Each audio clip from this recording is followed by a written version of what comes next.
This is Josh Reeves, and you're listening to the Mile High Church podcast. Thanks so much for listening to us. Hey, Valerie Kaur, author of the incredible memoir, See No Stranger, great teacher and presenter on the idea of revolutionary love, is coming to Mile High Church on October 3rd. Come to Mile High and see her here in our sanctuary, or if you live far away and can't travel, see her at home online. Tickets are on sale at milehighchurch.org. Condoleezza Rice, former Secretary of State, she said, "The essence of America, what really unites us is not nationality or ethnicity or religion.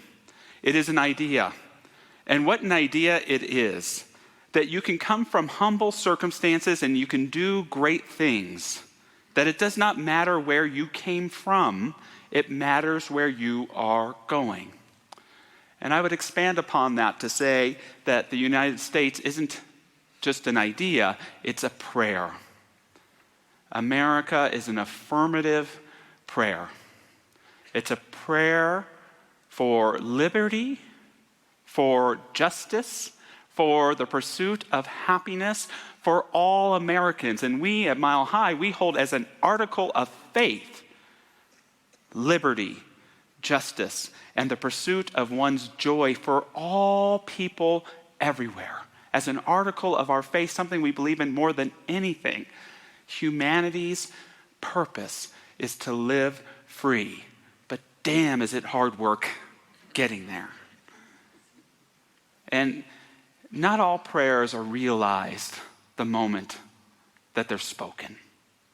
Some prayers, like the prayer of the United States of America, are guides.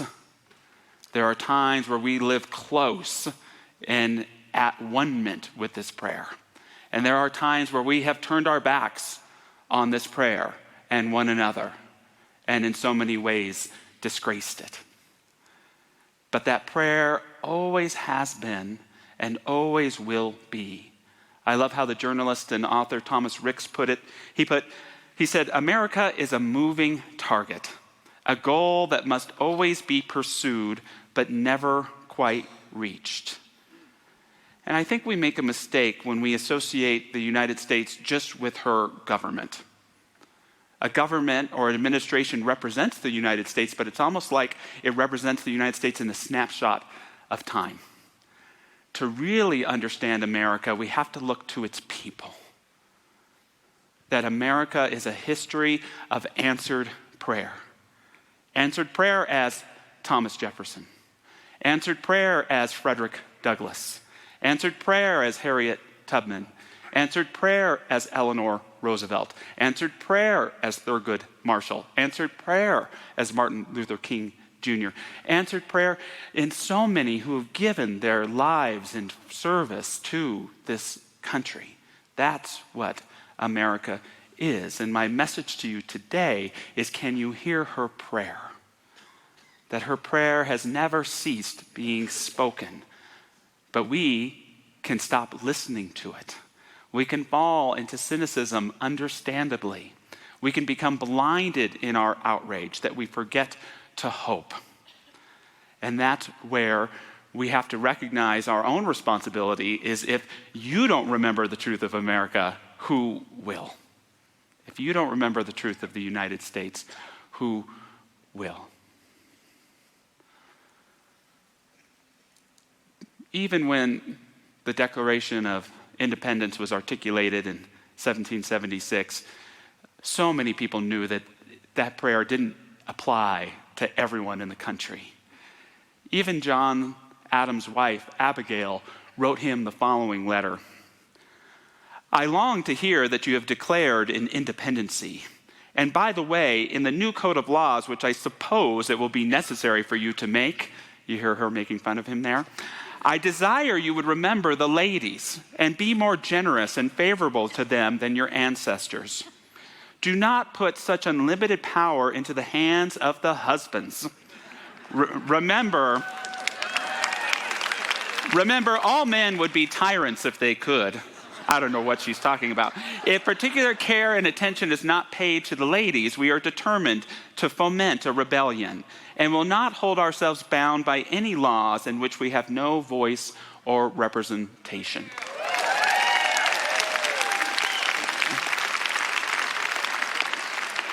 Another day of realizing the prayer of the United States happened on January 1st, 1863, when the Emancipation Proclamation was enacted. And Frederick Douglass, who championed that, said early on of the new President Lincoln, he said, "Time and practice will improve the president as they improve other men. He is tall and strong, but he is not done growing. He grows as the nation grows." I love that statement. We grow as the nation grows.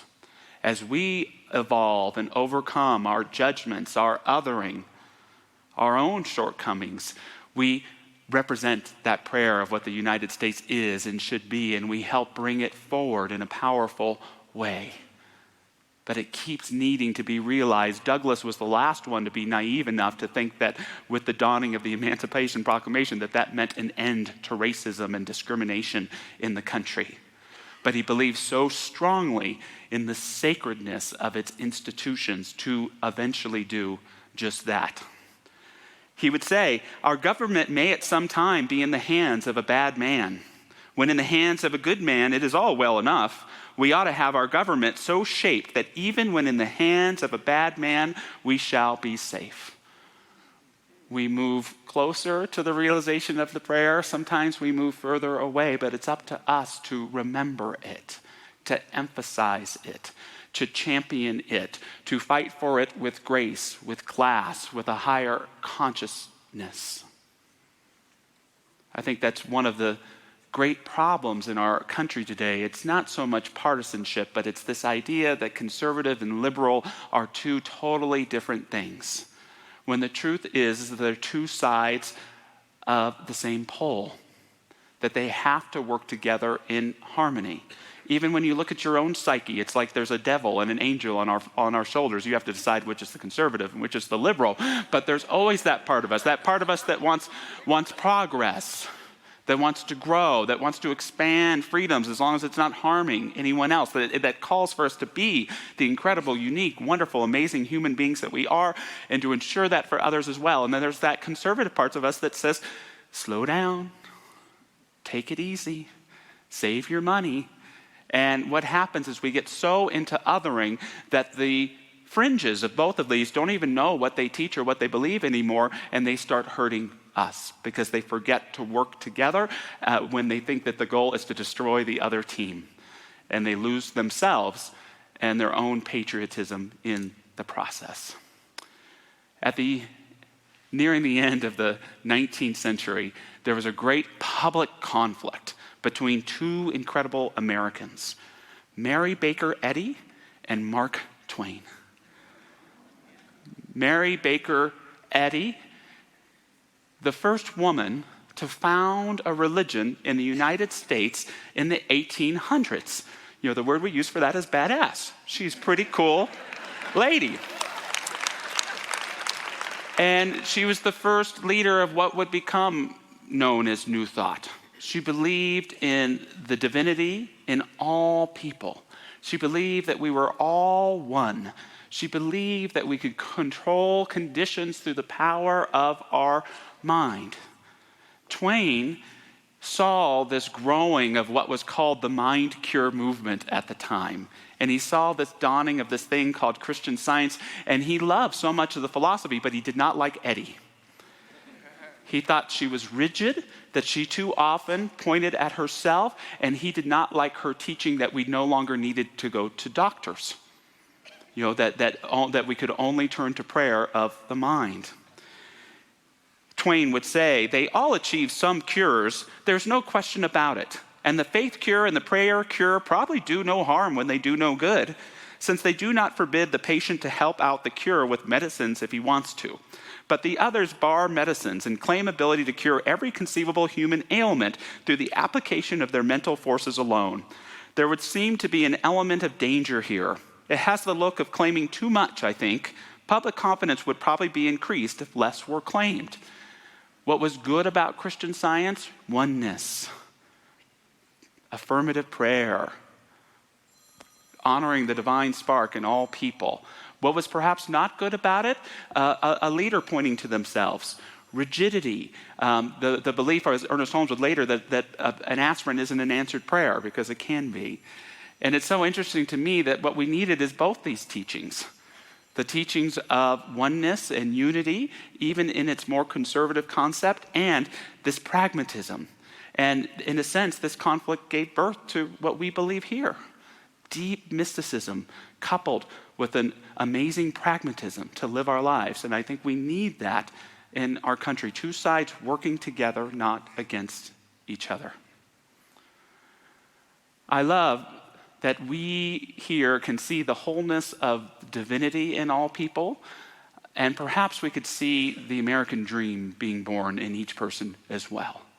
Isn't it an interesting thing to think that the whole prayer of the United States lives within each and every one of us?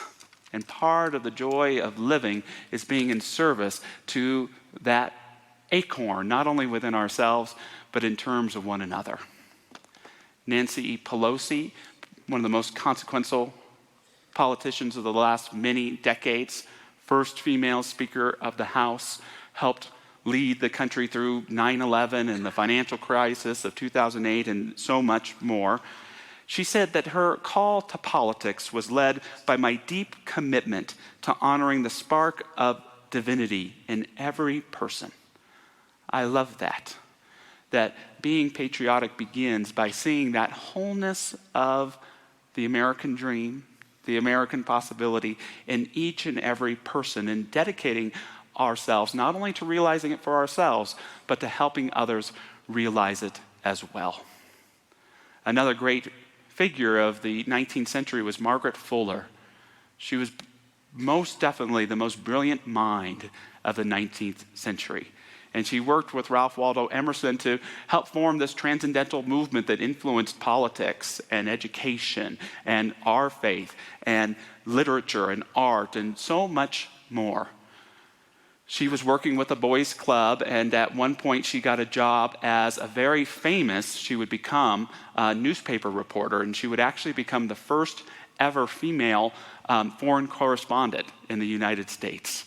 And when she was in Italy, she met a man and fell in love, and she had a child out of wedlock, and she was afraid for a couple years to return, but finally she chose to return to this country to give of her gifts. And in a great tragedy, just not even a mile from the shore, her and her family did not know how to swim, and there was a crash, and they drowned. It was a terrible tragedy, and yet it was symbolic as well that this country, the United States, wasn't quite ready for what Margaret had for its shores. She wrote a popular book called Women in the 19th Century, where she says the world at large is readier to let women learn and manifest the capacities of her nature. Nancy Pelosi would share her first meeting at the White House with George W. Bush. She said, when he opened the meeting, President Bush was very gracious in his welcome. He noted my historic role and added that as the first woman to participate, I might have some different things to say. As he spoke, my chair started to feel crowded, and I had the sensation of being surrounded. It was as if I were being joined by the great women's rights activists and leaders, Susan B. Anthony, Elizabeth Cady Stanton, Lucretia Mott, Sojourner Truth, and Alice Paul. I was not alone in my chair. All of them were sitting with me, saying, at last, we have a seat at the table. My next thought was, we want more.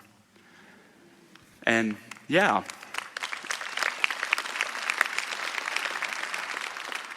Sometimes it's hard to see the prayer of the United States being answered when we see so much divisiveness or chaos or injustice or discrimination. But that prayer is always there.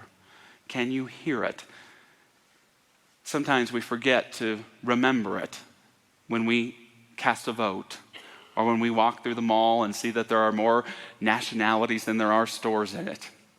When we see a first responder putting their life on the line, we forget that so many people believe so strongly in this prayer of the United States, even though they would not be able to fully realize and achieve it in our country themselves. But we get to live in that legacy of freedom, and we get to do the courageous work now that helps ensure an even greater realization of this prayer in the future. That's the spiritual responsibility to our country. It requires that we realize and embrace both the conservative and liberal aspects of who we are and in our country, hoping that folks can get off the fringes and get to a center place. It also requires that we stop dehumanizing our public servants. Stop dehumanizing our public servants. I have a long list of politicians I do not like and do not agree with, but I think we become cynical about public service when we label people as other or as evil, when the vast number of our public servants serve a cause greater than themselves. They deserve respect. They deserve dignity, even though we may fervently disagree with who they are. And that's something that we can do here. And you know that, my Aunt Nancy, she is so nice, but did you see what she said about the Secretary of Education on Facebook? Bah! We can fall so quickly into this deterioration, and it's up to us to hold that higher consciousness. Condoleezza Rice, a great Coloradan, by the way, had the most difficult job of being the National Security Advisor on 9/11. How heartbreaking, how much that sense of responsibility must have felt on her shoulders that day. She shares in her memoir, how could this have happened? Did we miss something? Keep your focus. Just get to the end of today, then tomorrow, then the next day. There will be a time to go back. Not now. You have work to do. And Rice steadfast did everything she could in an administration full of quite the cast of characters to protect our country, to make the highest and best choices to ensure freedom and liberty for all people. And it was many years later when she was Secretary of State, there was a terrible terrorist attack in Mumbai, India. And she got the opportunity to meet with their national security advisor. He was a slight man who wore huge dark-rimmed glasses that made him look like an owl. I had heard that he had offered to resign shortly after the attack, and the Prime Minister had refused to accept his resignation. He, M.K. Narayanan, had the same shell-shocked look that I remembered seeing in the mirror after the attacks on the Twin Towers and the Pentagon. I took his hands. "This is not your fault," I said. "I know how you feel. It's like being in a dark room with doors all around and knowing anything might pop out and attack again. But now you have to concentrate on preventing the next attack." America is a history of mistakes, but it is also a history of correcting those mistakes. We need to be aware of our errors, our mistakes, our injustices, our tragedies, but we also should be just aware of so many efforts to resolve them, to heal them, to move us forward in a more constructive way. We are complicated enough individuals that we can do just that we can hold leaders accountable, and yet we can hold on to that saying from South Carolina, while I breathe, I hope. I hold that light and that prayer for all beings everywhere. Someone who was able to lead in an incredible way with a high sense of decorum was the first female justice of the Supreme Court, Sandra Day O'Connor. She could be known to be feisty in her role as a legislator in the state of Arizona. It was quite the boys' club, and in particular, the head of the Appropriations Committee there was known as a 10 a.m. drunk by 10 a.m. And when O'Connor confronted him about his drinking, he said, "If you were a man, I'd hit you right in the face." And she replied quickly, "If you were a man, you could." But she brought more of a decorum to her work as a Supreme Court Justice. Joan Biskupic said in her biography of Sandra Day O'Connor, "Whatever rivalries there were among the justices in O'Connor's first years, she appeared to look beyond them. Whatever slights she felt, she kept to herself. Whatever grudges she nurtured, she kept them secret. In fact, she would write to Blackmun, a fellow justice, as her first term would wind down. As the term concludes, I wanted to tell you what a privilege it has been for me to work with you this year. Your knowledge and the care you exhibit with all you do sets a wonderful example. As she had in legislative politics, she always struck an outwardly positive note. In closing today, I invite you to treat your country like a prayer. Treat your country like you would treat a prayer. First and foremost, don't get cynical about it.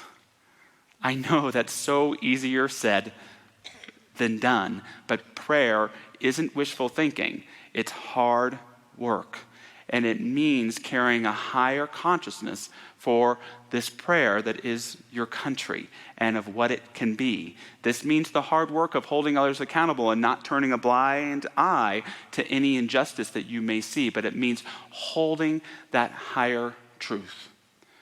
Treating your country like a prayer means nurturing it every day. Taking that time to remembering the truth of your country. If you're unhappy with the current administration, I understand. But there are other Americans to remember and listen to and read and be a part of. And we do them no favor when we fall into cynicism or in a lack of faith in our country and what it's capable of doing. Lastly, continue to hold that highest consciousness for being the answered prayer yourself.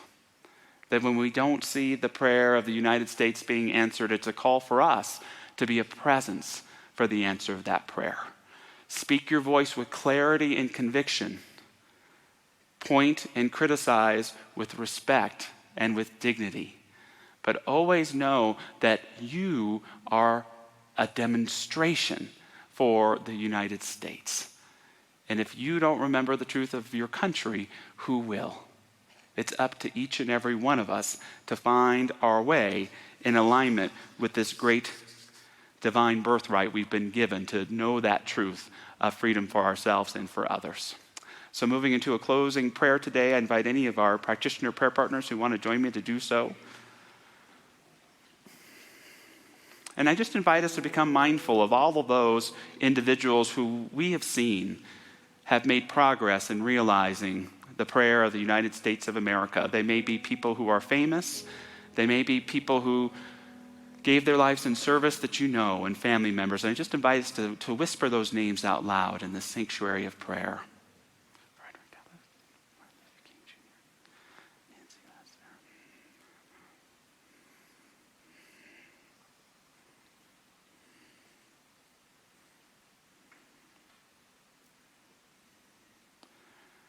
So knowing that prayer, that divine idea back of the United States of America, I know that this prayer cannot die, that it lives strongly and serenely in the heart of well-minded, heart-intentioned people who seek a greater freedom for themselves and for others. Not sugarcoating the challenges that face us as a nation and in the world, but still knowing the tenacity, the graciousness, the courage, and the wisdom that it takes to lead ourselves and to call others to appeal to their inner nature, to help be a co-creative force in the realization of this prayer for all. Giving thanks for all of those who have given their lives in service to the United States, I just simply know that legacy is right here and right now, that it continues to guide and uplift, even in difficult times, guide to a greater realization, innately in all things, towards freedom, towards joy, towards liberty, towards justice, towards well-being, and the right to live for all. We let it be, we let it become, and so it is. Amen. Thanks for listening to the Mile High Church podcast. This podcast is made possible by the generous contributions from listeners like you. To make a donation, please visit milehighchurch.org.